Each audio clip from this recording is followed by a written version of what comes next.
The James Webb Space Telescope is revealing the universe like never before. Our planets, the furthest galaxies, and the strangest phenomena. And what you can see is actually material falling into a black hole. And that's only in the first few weeks. There's going to be a lot more discoveries to come. The James Webb Space Telescope is a product of decades of hard work from scientists around the world. I have been waiting my entire astronomy career for JWST.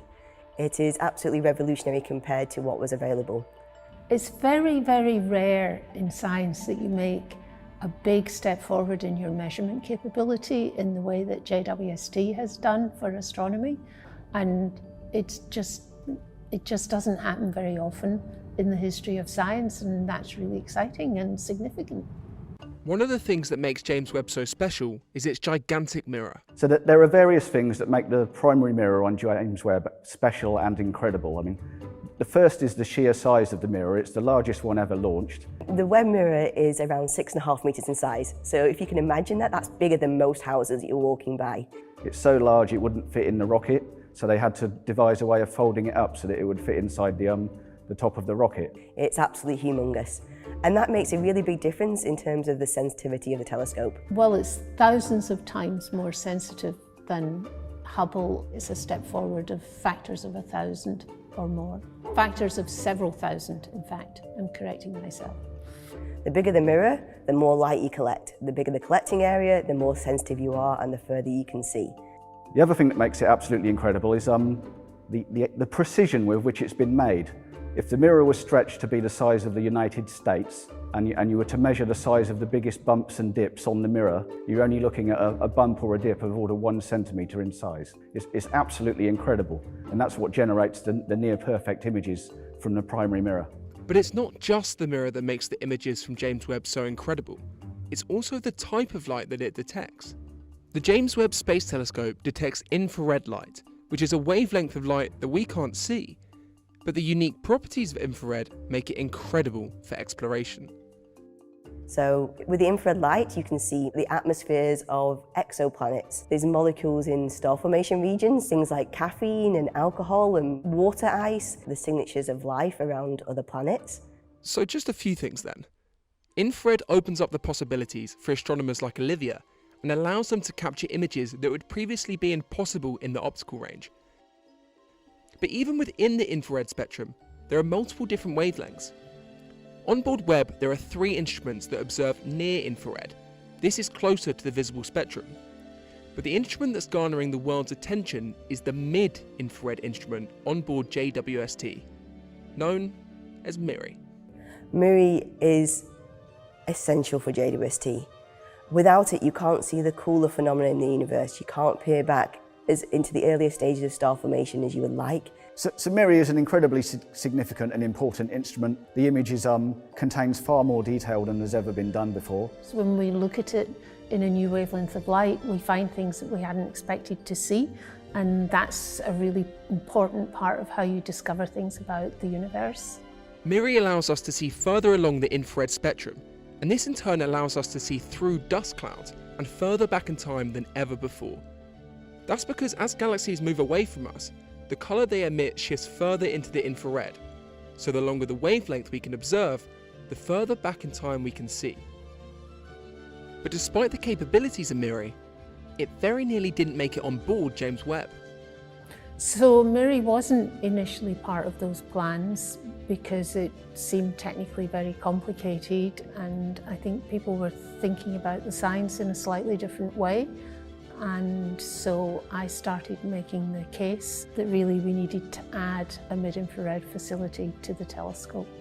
Gillian Wright is the European Principal Investigator for MIRI and the Director of the UK Astronomy Technology Centre, and was instrumental in pitching to get MIRI on board Webb.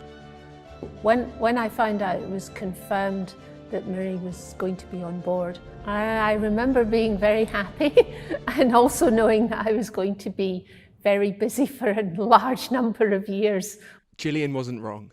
Construction of James Webb Space Telescope started in 2004, and 17 years of work later, on Christmas Day 2021, with MIRI securely on board, the telescope finally launched.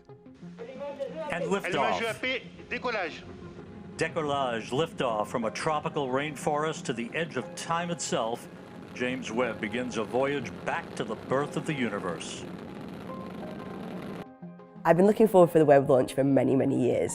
And as it got closer to Christmas Day, I was extremely nervous. I don't think my family enjoyed Christmas morning with me because I had on the TV the Webb launch playing, and I was quite nervous. I had my pillows ready in case I needed to hide. Everything went perfectly. It was an incredible launch. It was a pleasure to watch. So it was a very good Christmas present. It was a lovely Christmas present, it really was. Over the next few months, the James Webb Space Telescope travelled over 1.5 million kilometres away from Earth to its new home, gradually turning on the instruments along the way. So then it was getting really exciting because we've been from Christmas Day all the way through until the late spring when MIRI finally gets turned on. As the instruments are being turned on, it's both exciting and it's nerve-wracking because you know that there could be things wrong. After decades of work, the James Webb Space Telescope was finally operational, and it wasn't long before the images started coming in.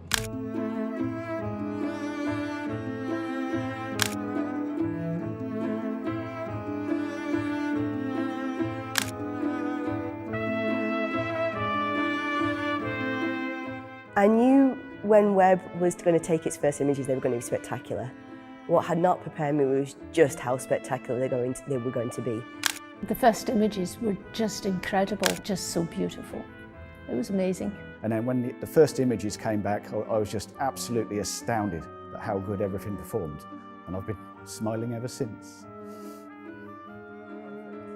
It's almost emotional. The images are spectacular. And the only thing more spectacular than the images are the discoveries that lie within them. So one of the things I think that's really exciting about the early images is the way they show how MIRI really adds information. I can see details in there that I knew existed, but I never thought I'd be able to see with a scientific instrument. Some of the first Webb images released were of the Southern Ring Nebula. This is a planetary nebula, which is a star at the very end of its life. In the MIRI image, we see actually a second star.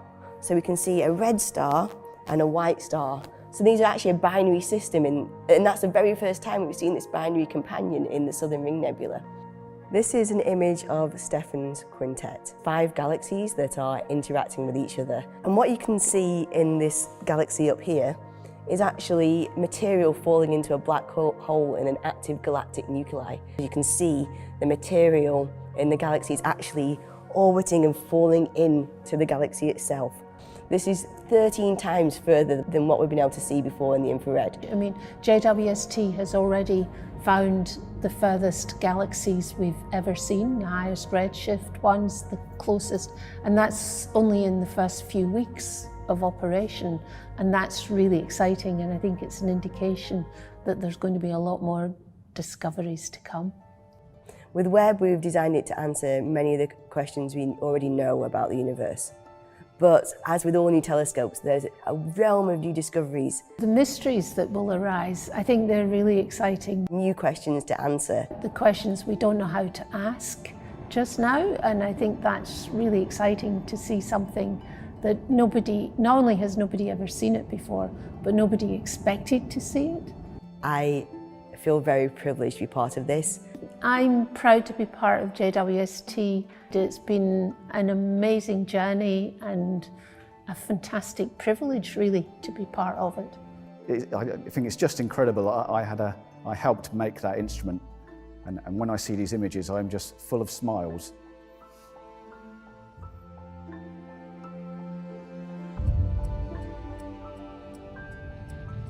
Very first data we got from Parker Solar Probe, for maybe 15 minutes we were thinking there is something wrong with the instrument.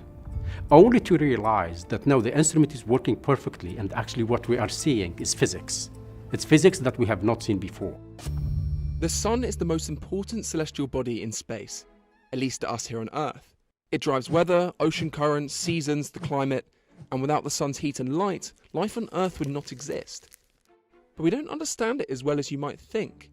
That's where Parker Solar Probe comes in. NASA's first ever mission to touch the sun. It's a voyage of discovery. It's a groundbreaking mission. It is steeped in history. This is Nicola Fox, the director of heliophysics at NASA. So the concept of Parker's solar probe has been around for over 60 years. And so, it's been the most high priority science for us to do, but it was always so challenging technically. And then, finally the technology catches up with the scientists' dreams and we're able to really achieve the mission. But nothing about Parker's solar probe was easy. Not only has the probe travelled nearly 90 million miles closer to the sun than Earth, but it's had to withstand temperatures of over 1400 degrees Celsius. Keeping it cool is the job of thermal engineer Betsy Congdon. How hard could it be? So the task of designing a heat shield for something that's going to the sun is immense. Anytime you're trying to do something that has never been done before, while it is really exciting, it is also very stressful. One of the things when you're designing something for space as an engineer is you actually want to keep things quite simple. The Parker heat shield is about 4.5 inches thick. Yeah, just 4.5 inches is protecting this probe from thousands of degrees Celsius. The Parker heat shield is about 4.5 inches thick, and on both sides there is a material called carbon-carbon. It's a lot like the graphite epoxy that you might find in your golf clubs or in a tennis racket. And then in between is carbon foam. And so that together, as basically just a big sandwich, is what protects the probe from the sun.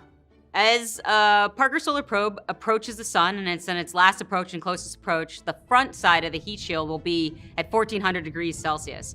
But the probe itself, the spacecraft, where all the electronics are, will be at room temperature, like in the 20s degrees Celsius. And so it's almost like it doesn't even know it's at the sun, and it can do this amazing science. So thanks to Betsy and her team, Parker Solar Probe will be travelling closer to the sun than anything before, but remain around the same temperature as the average swimming pool. But there's one more detail that made this historic moment extra nerve-wracking for the scientists. The Parker Solar Probe is fully automated, meaning that once the little probe was fired into space, there'd be nothing the scientists could do to control it. Except there are these little sensors that are the farthest things that stick out behind the heat shield called solar limb sensors. And they're designed that if they light up, the spacecraft knows that it's going off off track a little bit and it needs to right itself. And so it will right itself without any commanding from Earth. We don't have that kind of time to actually right itself. It has to do all that on its own. So all they could do was hope. On the 12th of August 2018, after over 60 years of planning, Parker Solar Probe finally launched. Every single member of the Parker Solar Probe team, when we watched the launch, really felt like we were losing a member of the team. I worked on Parker Solar Probe for 10 years, and at launch, I cried. It was a very emotional moment. And when I see the launch videos, I still get emotional about it. There was separation anxiety. There's the feeling that this thing that you've worked on for so long is going to leave and not come back.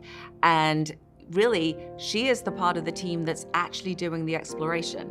Parker Solar Probe has had one extra helper out in space though, Venus. Rather than flying in a straight line towards the sun, Parker Solar Probe uses the gravity of Venus as a giant slingshot, catapulting it into closer and closer orbits of the sun. The first Venus flyby, I think, was the really key one for everybody.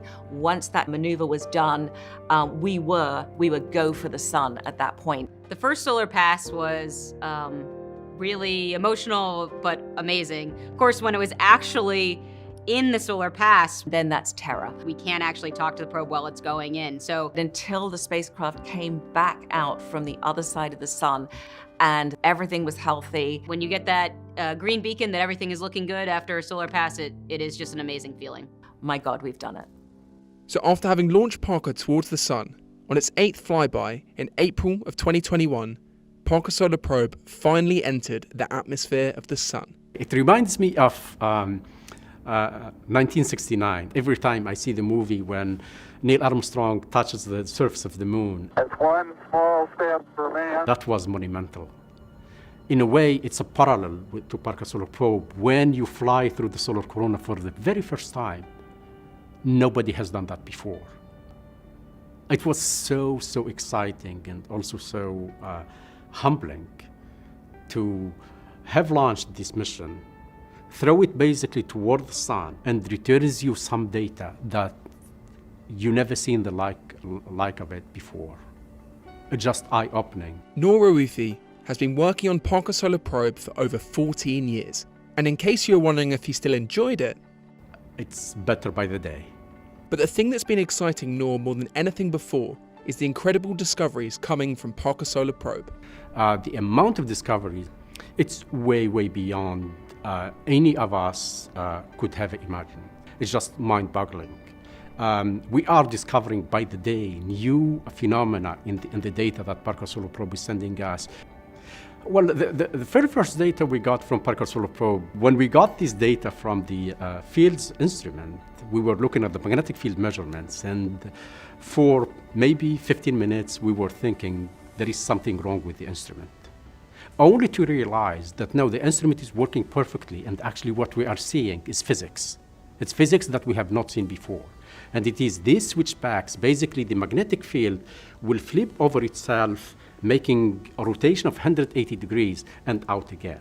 And it does that in a matter of seconds to minutes, and it is just fascinating. What is really important about these switchbacks is that they carry a lot of energy with them. And that energy will dissipate it into the solar wind in the form of heat and speed. Two of the three goals of the mission is to explain the coronal heating and the acceleration of the solar wind. So the switchbacks could be the smoking gun that actually leads to give us the answer to those questions. By understanding switchbacks, we could unlock the secrets of solar wind and how it's formed and accelerated towards Earth. Solar wind is not trivial. It reaches speeds of over 1 million miles per hour, travelling way beyond Pluto, and it affects our everyday lives. In 1989, a large solar flare caused the entire grid of Quebec, Canada to fail, leaving them without power for over 12 hours. So think what it could do to a rocket or a satellite. And as well as solving mysteries, Parker Solar Probe is also creating puzzles for Noor and his team to try and solve. Parker Solar Probe, like any other missions, and answer questions, but by answering a question, it actually poses many more other questions. In a way, that's the essence of exploration. We come to this world as explorer, and we leave it as explorer. On the eve of Christmas of 2024, we will reach the closest approach to the sun ever. That will be 3.8 million miles from the solar surface. It's so, so close to it. And after that, we do 2 more orbits, and that's the end of the prime mission. But even after this mission ends, the discoveries made during this epic mission will live on forever in the science and in the scientists. It is the highlight of my career, and it will be the highlight of my career. Definitely being involved in Parker Solar Probe, it's an honor. We are really rewriting the textbooks about the sun, and it's amazing to have played a small part in that. I am incredibly proud to have been part of the Parker Solar Probe mission. Parker Solar Probe changed me forever. Parker Solar Probe is an enabler in many respects. It emboldened us now to go after very challenging ideas and concepts for future missions. So we are not stopping here.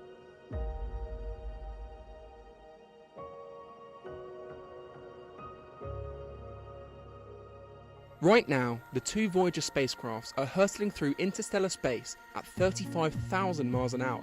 The space is so far away that it took 35 years to get there.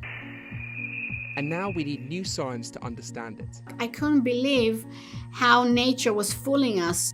It made us rethink everything we knew about the shape of our solar system. I think I discovered that the tail has a croissant shape. And even where the edge of our solar system actually is. There was a lot of confusion. Actually, the confusion lasted almost a year. Even just to understand what Voyager is trying to say requires a very special set of skills. It's really like a Swiss watchmaker. It needs to be a trained eye to tell me, can I trust this data or not? What's even more extraordinary is how Voyager, the old spacecraft from 1977 with 64 kilobytes of memory, was able to make this journey at all. 3, 2, 1. We have ignition and we have liftoff.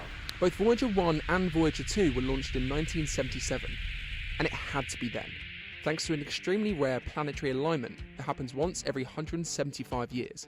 Where we could fly past Jupiter, get a gravity kick and go to Saturn, get a gravity kick and get to Uranus, and another gravity kick and go past Neptune. Way past when we maybe as a species will cease to exist, when we might move to a different planet. It'll keep going and going and going and going and going forever.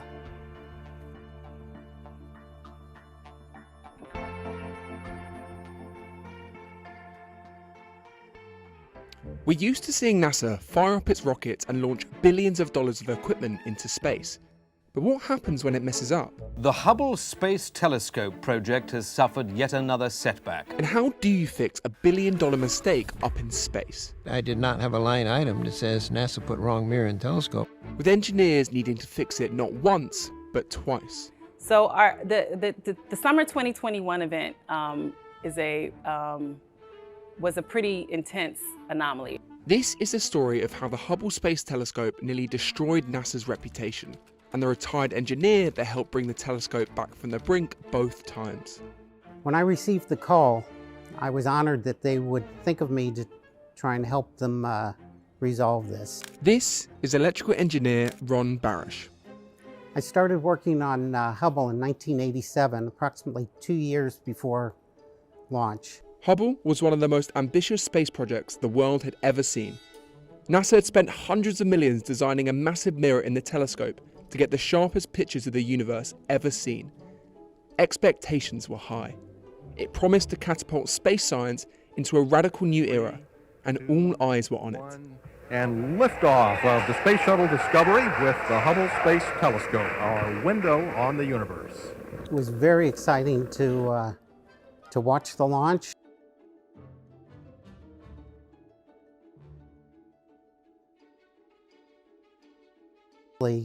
When it was turned on in orbit, very exciting. NASA was quick to champion it as the greatest advance in astronomy since Galileo. But then disaster struck. The Hubble Space Telescope project has suffered yet another setback.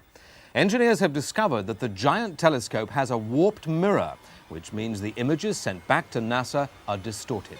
The pictures are little better than those from ground-based telescopes. We found out that there was distortion in the image. Well, the images I saw were blurry. They called it spherical aberration. When light enters the telescope, it's reflected first by a large 8-foot mirror onto a smaller secondary mirror, which concentrates the light onto the cameras. If either mirror is slightly out of true, the picture becomes distorted. And that's exactly what had happened. The mirror hadn't been tested with the rest of Hubble.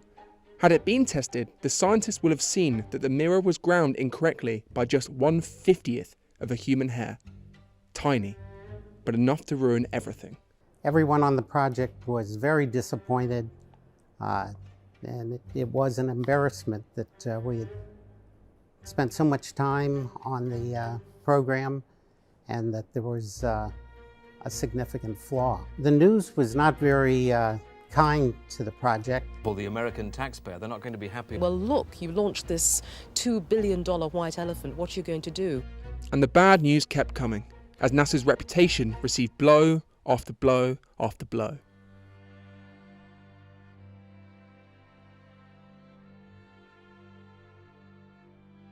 But despite the setback, there were still some that had hope for Hubble. So do not write off the Hubble telescope. It merely means it's not going to be quite so good as expected until the repairs are carried out. Replacing the mirror wasn't practical. So instead, Ron and the rest of the team created an instrument called CoStar, which would act almost like a pair of glasses, redirecting the light to account for the flaw in the mirror. My job was to provide an electronics interface box called the Remote Interface Unit, CoStar. 3 years after Hubble's embarrassing start, they finally had the parts needed to fix the broken Hubble Space Telescope. All that was needed now was a team of astronauts bold enough and daring enough to attempt a mission of this magnitude.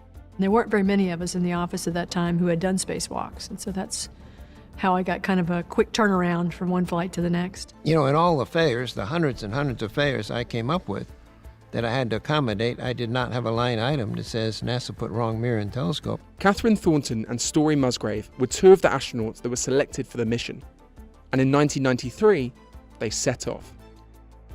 The world held its breath as the astronauts carried out 5 back-to-back spacewalks in an attempt to bring Hubble back from the brink. The first spacewalk on Hubble, did the dance. When the music starts, what you gonna do? Well, you got a power tool and you unbolt the thing, you undo the connection, zip, zip, stick it in the box. Hang it over there, get the new one out. Slide the new one in. It's fingertips, baby, fingertips. That's what's so awesome about Hubble. It's almost like plug and play. We installed CoStar. We installed a coprocessor on the computer to give it more memory, added a new magnetometer, and other cats and dogs, as we called it. It is easy. You've got to make it easy. Around the world, astronomers anxiously awaited the first pictures from Hubble's new camera. On the 18th of December, 1993, the results came in. Hey! Right there! Oh! Get it! When an image hit the monitor, oh God, the whole room, everyone screamed. It just got it fixed. Okay. That is better than any decompletion you've ever seen. Those are actually stars. I think you got it. Yep. Yep. Sir. It may be a little premature, but I'll shake your hand. When the images first came back and I saw them, made me feel proud that I was part of that mission and that we had brought the telescope back to what it was supposed to be. As a matter of fact, my understanding is the images were clearer than what they had ever expected. To the relief of Ron, NASA, and the entire world, Hubble was finally fixed, and it immediately began to deliver on its original promise, allowing us to see the universe in ways we could previously only dream about. Hubble was only supposed to last 15 years. Instead, it continued to make groundbreaking discoveries for more than 30. But then in 2021, it suddenly shut down. And the team at NASA once again had to fight for Hubble's survival. So the summer 2021 event was a pretty intense anomaly, probably one of the more dramatic ones that we've had. Nzinga Toll is the anomaly response manager for Hubble, and it was her job to figure out why Hubble's computer had shut down and ultimately find a way to get it back up and running. But that was far easier said than done. So Nzinga had to think outside the box. After the first few days, and it wasn't immediately apparent that we could get a path forward to resume science, we knew we'd have to pull in a lot more folks. With Hubble still showing no signs of life, Nzinga knew she needed some very niche expertise to try and help fix Hubble. So she called upon Hubble's original architects to come back and get stuck in. When I received the call, I was honored that they would think of me to try and help them resolve this. Anytime you work on a system like this, it's part of you. It's if there's ever a problem with a spacecraft in orbit, everyone jumps in and works on it, even if you're retired. A lot of people were concerned that we would not be able to fix the Hubble. It was very stressful. The last thing I wanted was to have the system that I spent 18 years of my life on to be the cause of the end of the mission. And so I was under a lot of stress.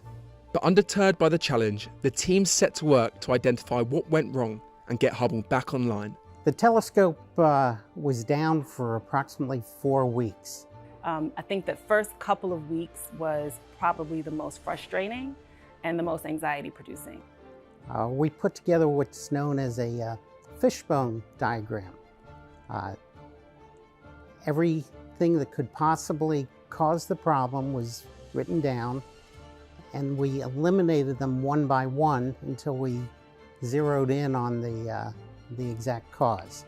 It was amazing how everything came back to me. On July 15th, Nzinga and her team successfully powered up the backup computer on board Hubble, and over the next few days, the team gradually brought the science instruments back online. Once we realized that we had solved the problem and the telescope was back up and running, it was quite a relief. Mainly relief. Mainly a lot of relief. How did it feel compared to 93? In my case, it was even better. This was my system that had stopped, that had halted the telescope, and to be able to get it back up and running was very proud. I was very proud when, after the first servicing mission, that we got the telescope up and running, but this was more personal. If another problem comes up, I'd be very proud to work with this team again to resolve any future issues. It would be an honor and a privilege for me to be called back to support Hubble at any point in time. I will always be a Hubble hugger.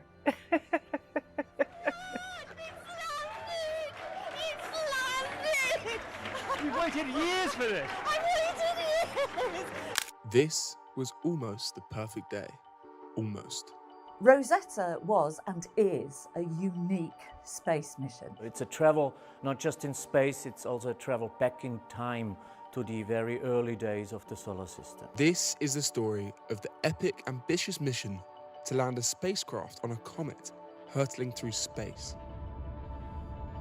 Nothing like it had ever been attempted before or since. Rosetta completely transformed our view of comets.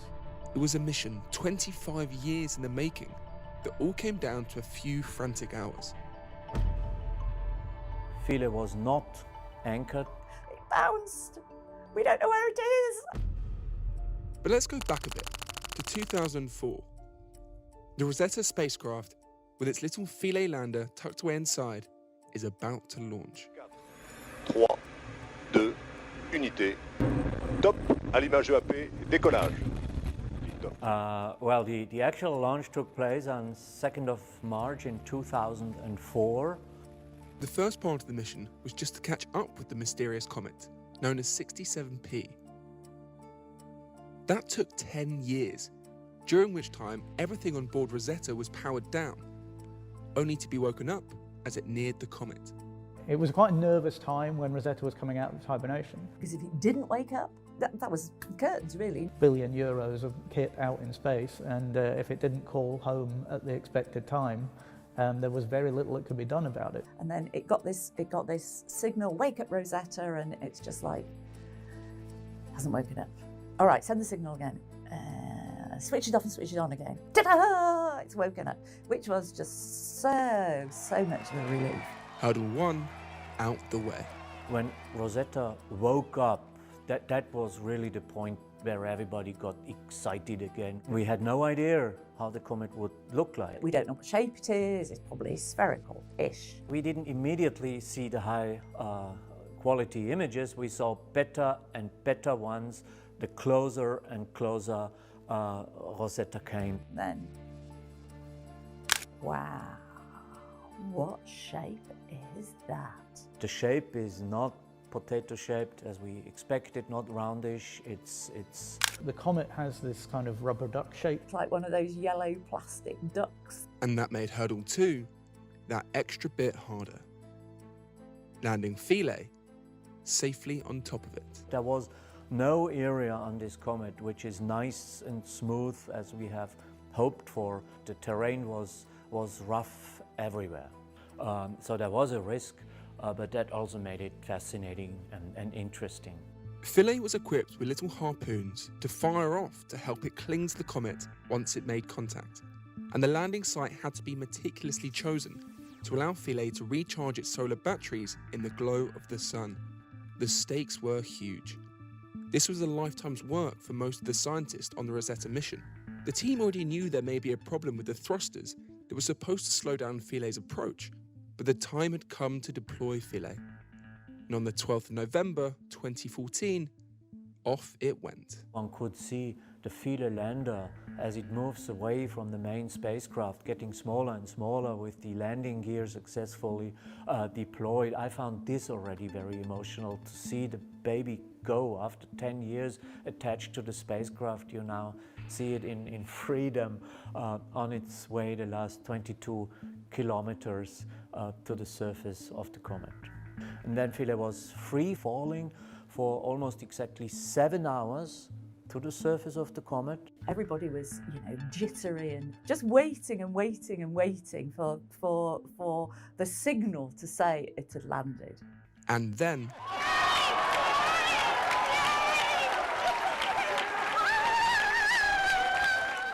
I just went absolutely, hey, it's landed, I'm so excited, it's landed.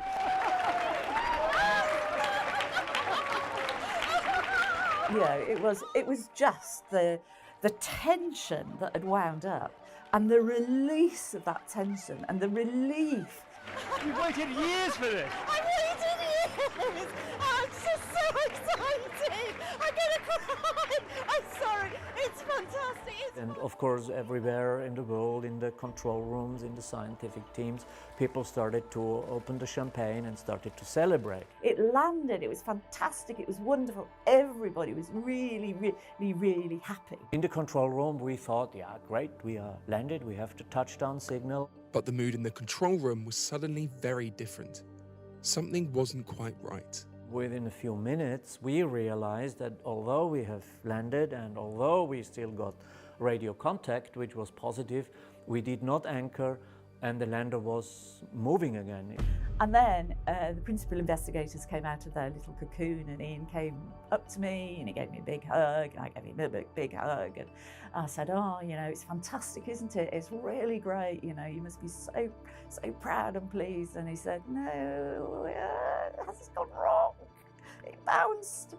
We don't know where it is. I said, what do you mean? He said, well, it hasn't been announced yet, but it will be announced in a minute that actually Philae did land, but the harpoon didn't anchor it and the little crampons on the legs couldn't get a grip. And so it's bounced. And we had no idea what's going on, where we would jump and how we would land and when we would land. Oh dear. Philae had crashed off the face of the comet and bounced about 1 kilometre back into space. Any further, and it risked escaping the comet's weak gravitational pull and drifting off into space forever. Anxiously, they waited. We had no idea whether this would be a successful mission or would be just a touch and we would never again hear from the landers. And then the news came in. So we did land somewhere and we still had radio contact. We still received signals and this was the moment of great relief because that was the moment where we knew we are at the surface and we can still communicate with the lander. But the good news didn't last long. It had landed in the shade. Not great for something reliant on solar power. This meant they had less than 72 hours of battery time to undertake months' worth of scientific collection. The clock was ticking. So it's one of those things, it's like, okay, let's just throw away 10 years worth of calculations and let's just redo them all over the space of 5 hours, which is what they did. We also optimized the sequence in a way to get the maximum science out of the energy available. Once they knew they'd only got 70 hours, and it was just going to seep away, it's like it wasn't if you turned all the instruments off, the battery would stay at that particular level. No, because it was so cold, it was having to maintain, it was having to keep heaters on as well, to make sure that the instruments kept working. So you just knew you'd got 70 hours full stop, all right? So you worked for 70 hours. You just did it. You just barreled through, get as much data as we can. And amazingly, almost all of the instruments on Philae had survived the impact. It was go time.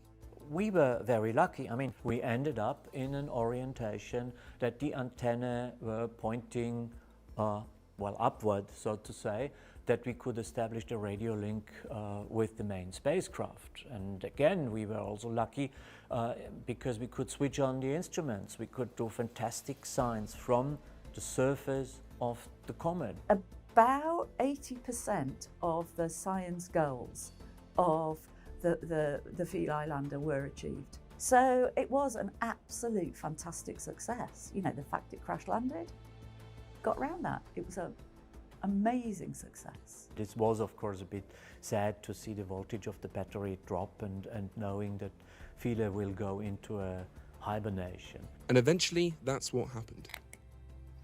But even in those few hours, Philae had unveiled a world full of surprises.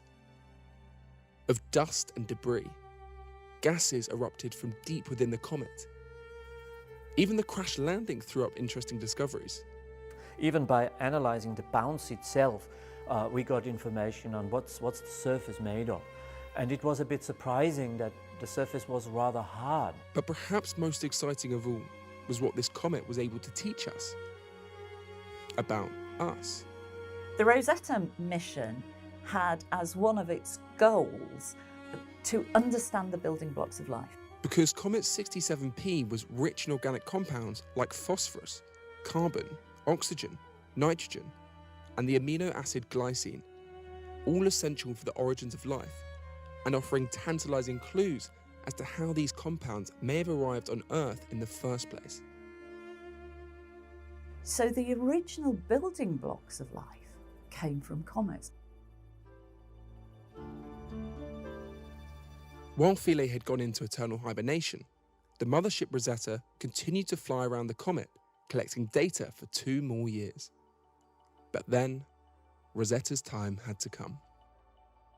In a last-ditch effort to get as much out of the mission as possible, the team decided to crash land Rosetta into the comet, collecting data along the way and allowing the scientists to get one last look at their old friend Philae.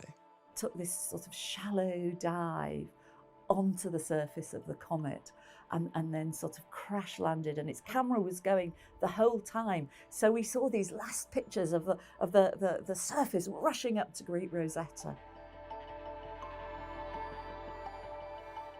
And then the signal died, and you got this little sort of oscilloscope thing with nothing on it. Just like, you know, like somebody when they die and you see the signal die on the heart thing. And it was just like, it was so devastating. People were in tears, I cried. And it's just, hell's teeth, it's a robot, you know. But it's been part of your life for so long and so important. So that was it, that was the end of the Rosetta mission. There is still many publications done using the data from Rosetta. That's still the most relevant and best scientific information we have from a comet. Rosetta completely transformed our view of comets. To some extent, what we know about the evolution of the solar system and what we believe about the formation of life, all of this is triggered by Rosetta, and this is not often in lifetime you get a chance to get involved in such a project.